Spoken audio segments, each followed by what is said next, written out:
Bueno, dagoz diranez, boskotea. Eta beraiek dira, Tomás, txalo bel bat, Maite, Ocean,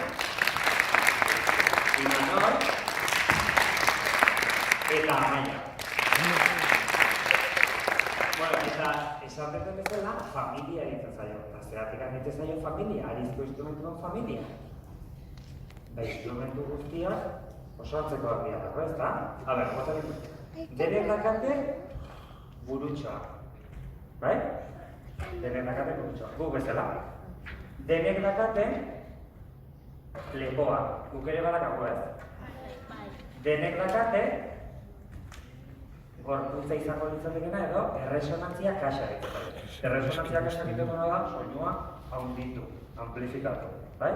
Orduan, denak hain antzekoak familia bat direla. Arizko instrumentuen familia. Denak dira egurrezkoak. Hartze, ari naiz instrumenta hau señalatzen, baina beste guztiak ere berdin, Hartze eta izei egurrezin da daude, eta zati batzuk, adibidez, klavijak eta diapasoia ebanozkoak dira. Eta zeintzuk egiten dituzte?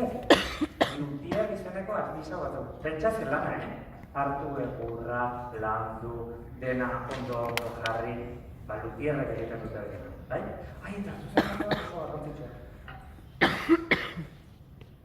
Ikusten dezute zulo hau? Zuloiek ze formartzen diezu ezuek. Letra baten nola? S bat, edo baitare F bat. Bai? Segun nola begiratzen dugun F, edo S eta bertatik ateratzen da soinua. Bai? Baina badakagu beste elementu bat ez dugu nahi bat. Badakizute zein da? A ber.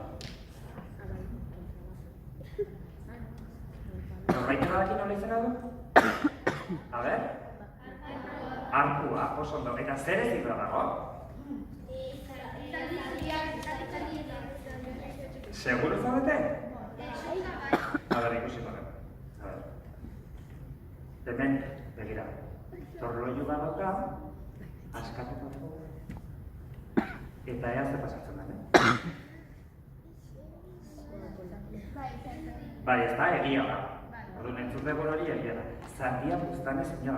Eta beste zatia, egurrezko zatia, da Brasildik ekarritako Pernambuko egurrez egitako. Bai?